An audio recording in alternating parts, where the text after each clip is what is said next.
नमस्कार दोस्तों, मैं रजत सिंह आपके चैनल एडॉब ऑफ नॉलेज पे हाजिर हूँ। क्लास 9 के लिए एक टॉपिक लेकर के force and motion, force and pressure, बल तथा दाब। नवोदय की परीक्षा जो होती है,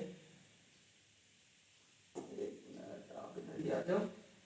हाँ, तो नवोदय की परीक्षा में भी पहला ही टॉपिक हमको देखने को मिलता है। क्लास 9 से जब नवोदय हम देखेंगे तो उसमें पहला ही टॉपिक मिलता है बल एवं दाब, फोर्स एंड प्रेशर। एक्चुअली बल है क्या, सबसे पहले इसको समझना जरूरी है कि बल क्या है, फोर्स क्या है। तो बल क्या है सर? ताकत बल है। अभी तक तो हम यही समझते थे।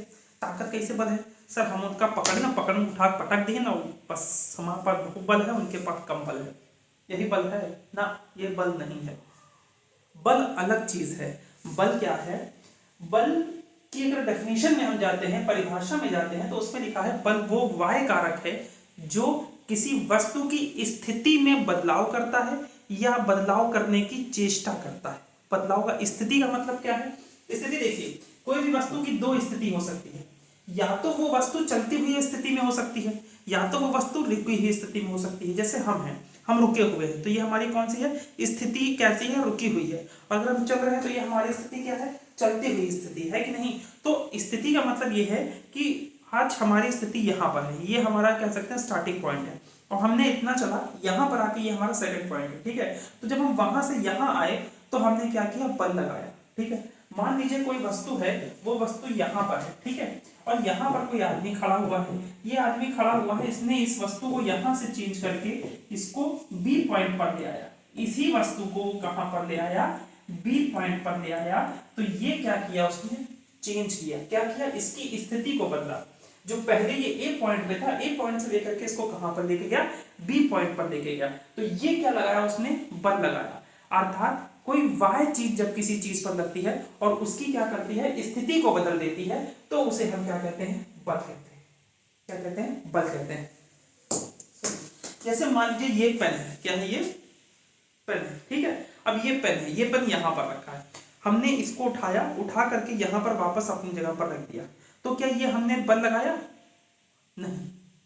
उठाने में ताकत जरूरी हमने इस्तेमाल की, लेकिन किसी भी वस्तु को हमने उठाया, उठा करके वापस हमने वहीं पर रख दिया, तो यहां पर बल नहीं लगा। क्यों बल नहीं लगा? क्योंकि इसकी स्थिति में बदलाव नहीं हुआ। अब जब इसकी स्थिति में बदलाव नहीं हुआ, इसकी डायरेक्शन में कोई चेंजेस नहीं हुआ, यानी ए जो एक्सेलरेशन है वो हमारा क्या हो गया? जीरो। और फॉर्मूला होता है बल का F=m×a। इन दोनों में से अगर कोई भी एक चीज जीरो हो जाएगी तो बल क्या हो जाएगा? जीरो। इसीलिए जब किसी भी वस्तु को उठा करके वापस हमने उसी जगह पर रख दिया तो फिर बल हमारा क्या हो गया? जीरो। अर्थात बल वो वाह्य कारक है जो किसी भी वस्तु की स्थिति को बदलता है या बदलने की चेष्टा करता है। इसको हम इस डायग्राम से समझ सकते हैं। जैसे ये है, ये आदमी क्या कर रहा है? बल आप दो तरीके से लगा सकते हैं।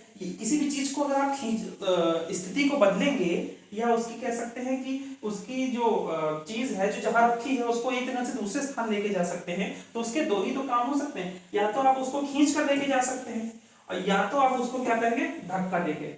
जैसे यहाँ पर अगर कोई टेबल पड़ी हो तो उस टेबल को या तो मैं धक्का दूंगा तब वो इधर से उधर खिसकेगी, या तो उस टेबल में रस्सी बांध करके मैं खींचूं तब वो यहाँ से यहाँ आएगी। दो ही तरीके से हो सकते हैं। तो इस तरीके से क्या सकते हैं, जो फोर्स होता है, फोर्स दो तरीके से ही लगता है।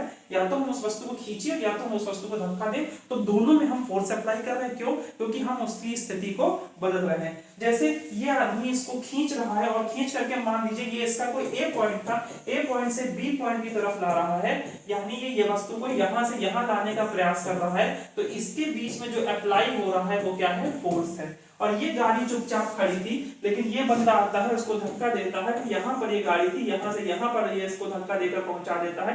तो इसके कंधों पर क्या अप्लाई हो रहा है? फोर्स अप्लाई हो रहा है, क्योंकि ये इसकी स्थिति को क्या कर रहा है? बदल रहा है। थोड़ा सा एक आजकल हम लोग टेक्नोलॉजी का यूज करेंगे, और उस टेक्नोलॉजी के यूज में हम फोर्स को और अच्छे से समझने का प्रयास करेंगे। चलिए देखते हैं।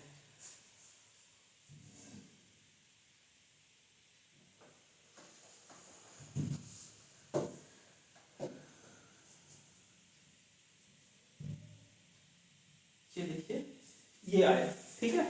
और अब हम इधर से इनको लाते हैं, ठीक है। अब यहां से एक चीज को देखिएगा, जब ये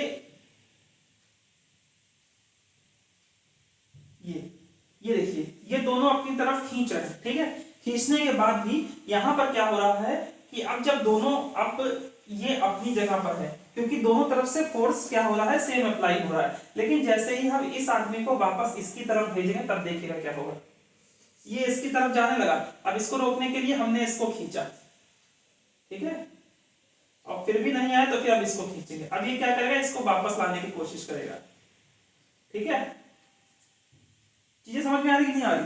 यानी यहां पर जो फोर्स अप्लाई हो रहा है वो कैसा अप्लाई हो रहा था कि ज्यादा कम अप्लाई हो रहा। अब यहाँ पर जो फोर्स अप्लाई हो रहा है राइट साइड में, वो फोर्स कैसा अप्लाई हो रहा है, ज्यादा। अगर इसके सम ऑफ फोर्स कहते हैं तो सम ऑफ फोर्स का जो पॉजिटिव है वो किस तरफ है, इस तरफ है, ठीक है। कितना है, इस तरफ है। यहाँ पर लगभग 200 न्यूटन का फोर्स लग रहा है और यहाँ पर 100 न्यूटन का फोर्स लग रहा है। इसीलिए ये तीनों मिलकर के क्या कर रहे हैं, इस गाड़ी को वापस की तरफ खींच दे रहे हैं और ये लोग इसको रोक नहीं पा रहे हैं। लेकिन जैसे ही हम इस आदमी को यहां पर लगा देंगे, अब देखिए दोनों का क्या हो गया, फोर्स सेम अप्लाई हो गया। अब देखेंगे तो ये हिलेगी नहीं, हिल रही है ठीक है। तो लगभग जब दोनों का force sum of forces equal to 0 हो जाएगा तो चीज अपनी जगह पर रुक जाएगी, ठीक है। कहने का मतलब ये है कि फोर्स क्या है, फोर्स वो वह कारक है जो किसी भी वस्तु की स्थिति में बदलाव करता है या बदलाव करने का प्रयास करता है, ठीक है। उसे हम क्या कहते हैं, फोर्स कहते हैं। फोर्स किस तरीके से अप्लाई हो सकता है, तो दो तरीके से अप्लाई हो सकता है, या तो हम किसी वस्तु को ढकेल सकते हैं या तो किसी वस्तु को खींच सकते हैं। लेकिन अगर किसी वस्तु की स्थिति में कोई बदलाव नहीं हो रहा है, अर्थात जो वस्तु जहां रखी थी वहीं से उठा के वापस उसी स्थिति में रख दी जाती है, तो वहां पर कोई फोर्स भी अप्लाई नहीं हुआ है। अब जैसे जब दो लोग एक ही साइड में फोर्स है, मान लीजिए ये है F1, ठीक है, और ये है F2, ये दोनों एक ही डायरेक्शन में जब फेस बनाएंगे तो यहां का जो नेट फोर्स होगा वो नेट फोर्स कितना होगा, F1 plus F2, means force applied in the same direction. अगर फोर्स जो है दो लोग सेम डायरेक्शन में अप्लाई कर रहे हैं तो सम ऑफ फोर्स कितना होगा, F1 प्लस F2। लेकिन अगर फोर्स अपोजिट डायरेक्शन में अप्लाई कर रहे हैं, इधर से और इधर से, तब यहां पर क्या होगा, F1 माइनस F2, अर्थात जितना फोर्स ये लगा रहा है इसमें से इसको घटा देंगे। इसीलिए वहां पर जो ट्रॉली थे वहां पर दोनों अपोजिट डायरेक्शन में खींच रहे थे तो F1 माइनस F2 का रूल लागू हो रहा था। तो जब यहाँ पर 100 न्यूटन का एक तरफ से खींच रहे थे, दूसरी तरफ से भी 100 न्यूटन का खींच रहे थे, तो फोर्स हमारा 0 निकल रहा था। इसीलिए ट्रॉली स्टार्टिंग में मूव नहीं कर रही थी, लेकिन जब हमने फोर्स को क्या किया, फोर्स को एक तरफ ज्यादा या कम किया तो एक तरफ का फोर्स ज्यादा हो गया, और जिस तरफ का फोर्स ज्यादा हो गया ट्रॉली उस तरफ खिंचती हुई चली गई, ठीक है।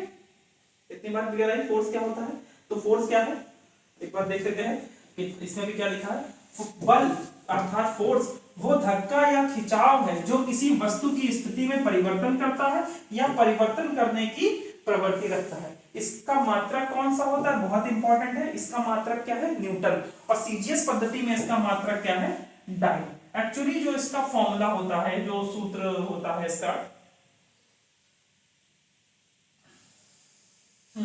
इसका जो सूत्र होता है, यहां पर देखिए F equal to m into ए।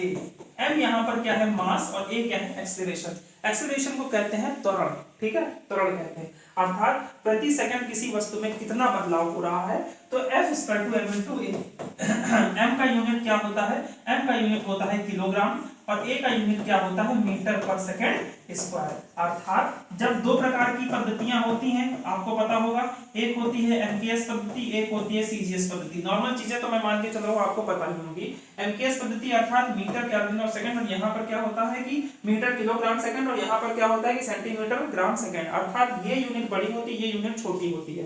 तो एमकेएस पद्धति में इसको कहते हैं किलोग्राम मीटर पर सेकंड स्क्वायर। इतने बड़े को हमको ना बोलना पड़े, इसीलिए साइंटिस्ट न्यूटन के नाम पर हमने इसकी यूनिट का नाम क्या रख दिया, न्यूटन। और सीजीएस पद्धति में इसकी यूनिट क्या होती है, सीजीएस पद्धति में किलोग्राम। अब किलोग्राम का यहाँ पर क्या हो जाएगा, ग्राम हो जाएगा, मीटर का क्या हो जाएगा, सेंटीमीटर प्रति सेकंड स्क्वायर, और इसी को हम क्या कहते हैं, डाइन। क्या कहते हैं, डाइन। एक बार यहीं पर इसको कन्वर्ट करके देखते हैं। तो देखिए 1 न्यूटन बराबर कितना होगा, मैंने बताया क्या होता है, किलोग्राम मल्टीप्लाइड बाई मीटर पर सेकंड स्क्वायर, यही तो होता है। 1 किलोग्राम को ग्राम में चेंज करेंगे तो कितना आएगा, 1000 ग्राम आएगा। और मीटर को सेंटीमीटर में चेंज करेंगे तब कितना आएगा, 100 सेंटीमीटर आएगा अपॉन सेकंड स्क्वायर। अब यहाँ पर 1000 मल्टीप्लाइड बाई ये हो जाएगा तो कितना हो जाएगा, ग्राम सेंटीमीटर पर सेकंड स्क्वायर। क्लियर। अब यहाँ पर चूंकि 5 है तो यहाँ पर 10 टू द पावर 5 हम लिख सकते हैं। तो इसका क्या आया, और इसको हम क्या कहते हैं, dyne. Means 1 newton equal to कितना निकला, 10 टू द पावर 5 डाइन। कैसे निकाला हमने, किलोग्राम मीटर पर सेकंड स्क्वायर को सीजीएस पद्धति में चेंज किया, किलोग्राम को ग्राम में किया, मीटर को सेंटीमीटर में किया, दोनों का मल्टीप्लिकेशन किया, कितना आया 1 लाख ग्राम सेंटीमीटर स्क्वायर आया। तो इसको हमने 10 टू द पावर 5 डाइन लिख दिया। अर्थात 1 न्यूटन बराबर कितना होता है, 10 टू द पावर 5 डाइन होता है।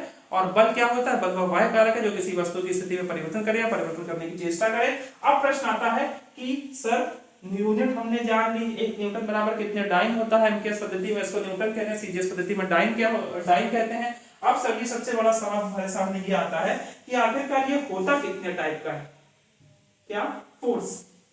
तो फोर्स 2 टाइप का होता है, एक होता है कांटेक्ट फोर्स, एक होता है नॉन कांटेक्ट फोर्स। इसको कहते हैं संपर्क बल हिंदी में, और इसको कहते हैं असंपर्क बल। हिंदी में भी समझ में आ रहा है, इंग्लिश में भी समझ में आ रहा है। अर्थात संपर्क का मतलब हुआ कि हम किसी चीज के साथ में आएंगे, तब हम कौन सा बल लगेंगे, कांटेक्ट फोर्स लगेंगे। यानी 2 चीजें एक दूसरे के पास में आएंगी तब क्या लगेगी, कांटेक्ट फोर्स लगेगा। यानी जब 2 चीजें पास में आकर के किसी चीज पर बल आरोपित करेंगी तो संपर्क बल आएगा। लेकिन कई बार ऐसी चीजें होती हैं कि 2 चीजें एक दूसरे के पास आए बिना भी वो फोर्स अप्लाई कर देती हैं, तो उसे हम लोग क्या कहते हैं, असंपर्क बल कहते हैं। क्या कहते हैं, असंपर्क बल कहते हैं। Contact force which can be applied only when it is contact. अर्थात जब कोई चीज आपके संपर्क में होगी तब जो बल अप्लाई होगा उसे हम क्या कहते हैं, संपर्क बल कहते हैं। ठीक है, जैसे मस्कुलर फोर्स और फ्रिक्शन। मस्कुलर फोर्स क्या होता है, अच्छा, मस्कुलर फोर्स को हिंदी में कहते हैं पेशीय बल। क्या कहते हैं, पेशीय बल। जैसे आपने किसी सामान को उठाया, बाल्टी को आपने उठाया, बहुत सारी चीजों को आप उठाते हैं, रखते हैं, अर्थात ये इनको हम मसल्स कहते हैं। बायो में इनको हम मसल्स कहते हैं। मसल्स के द्वारा यूज करके जो हम फोर्स अप्लाई करते हैं, जिस बल का प्रयोग करते हैं, उसमें हम किसको रहते हैं, मस्कुलर बल को रहते हैं। और फ्रिक्शन को समझने के लिए भी हम टूल का यूज करेंगे, और टूल को यूज करके हम फ्रिक्शन को बहुत अच्छी से समझेंगे।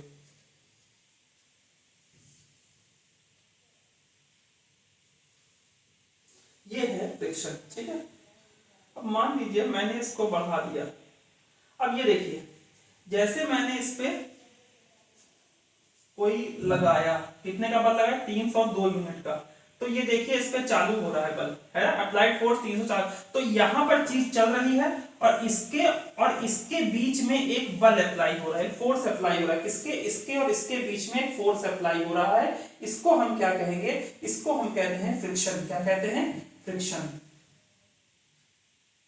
ठीक है, फ्रिक्शन क्या कहते हैं इसको, फ्रिक्शन। अर्थात जब कोई 2 चीजें एक दूसरे के संपर्क में आती हैं, जैसे एग्जांपल के तौर पे इसको आप देखिए, ये व्यक्ति इसको खींच रहा है तो यहां पर एक फोर्स अप्लाई हो रहा है, ठीक है, और यहां पर एक चीज है धरती, और ये सामान इसके ऊपर खिसक रहा है, तो इसके ऊपर भी फ्रिक्शन लग रहा है, इसके ऊपर भी फ्रिक्शन लग रहा है। जैसे नदी है, नदी में आप ईंटा मारिए, ईंटा मारने के बाद आप देखते होंगे कि लहर उत्पन्न होती है और फिर कुछ देर बाद वो बंद हो जाती है। कैसे बंद हो जाती है, या फिर आपने बॉल है, बॉल को आपने फेंका, बॉल कुछ दूर जाती है, कुछ दूर जाने के बाद बंद हो जाती है। कैसे बंद हो जाती है, कभी आपने सोचा? साइकिल है, साइकिल आप चलाइए, बहुत स्पीड में होते हैं, फिर उसके बाद उसका पैडल मारना बंद कर दिए, साइकिल कुछ देर बाद आगे जाकर के रुक जाती है। होता यह है कि जब 2 चीजें एक दूसरे के संपर्क में आती हैं तो उनके बीच में भी एक फोर्स अप्लाई होता है, जिसमें एक वस्तु दूसरी वस्तु को रोकने का प्रयास करती है, तो वो रोकने के प्रयास में भी एक फोर्स अप्लाई होता है,